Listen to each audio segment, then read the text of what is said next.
አብሽሪ ተባሸሪልኝ እኔ ውድ እህት። አመሰግናለሁ መርየምዬ፣ እኔ ውድ የኔ ማር በጣም ነው አመሰግነው። ክበሩልኝ ሁላችሁንም። እና እኔ የምላችሁ ነገር አንድ ነገር ልንጠይቃችሁ ነገር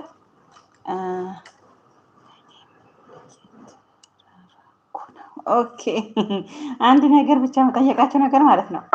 በአዲስ ቪዲዮ ለቅ ያለው ማለት ነው። አዲስ ቪዲዮ ለቅ ያለው እዩልኝ ማስታወቂያ ስታሳልፉ እናንተ ሰዓት እንደቸገራችሁ ሁላ እኔም ቸግሮኛል ስላችሁ ምንድን ነው $10 ለመሙላት ማለት ነው አልቻልኩም።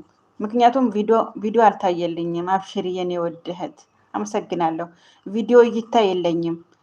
ታያላችሁ፣ እያያችሁ ነው። ላይቭ ላይ ሰው አይመጣም፣ ሰው የለም። ስለዚህ እባካችሁ ተባበሩኝ፣ ቪዲዮ ይውልኝ ማስታወቂያ ሳታሳልፉ። እሺ ውዶችዬ፣ ሰው እሺ የኔ ማር አመሰግናለሁ። ክበሬልኝ፣ በጣም ነው አመሰግነው። እና እናንተ ሰዓት እንደቸገራችሁ ሁላ እኔም ያንን በጣም ነው